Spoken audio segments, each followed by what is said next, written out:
Milwaukee Sullivan has issued a severe thunderstorm warning for Ozaukee County in southeastern Wisconsin, Fond du Lac County in east central Wisconsin, Washington County in southeastern Wisconsin, Sheboygan County in east central Wisconsin, Dodge County in southeastern Wisconsin, until 7:45 p.m. Central Daylight Time. At 6:51 p.m. Central Daylight Time, severe thunderstorms were located along a line extending from near North Fond du Lac to 6 miles north of Mobile, moving east of Waterloo, moving east at 55 miles an hour.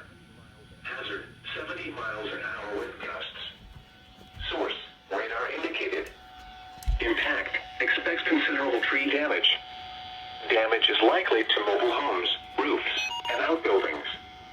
Locations impacted include Sheboygan, Fond du Lac, West Bend, Watertown, Mequon, Beaver Dam, Hartford, Grafton, Cedarburg, Port Washington, Plymouth, Sheboygan Falls, Jackson, Mayville, Slinger, North Fond du Lac, Soakville, Kewaskum, Horgan, and Fiensville.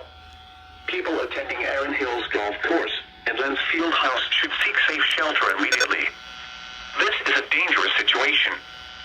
These storms are producing widespread wind damage. Seek shelter now inside a sturdy structure and stay away from windows.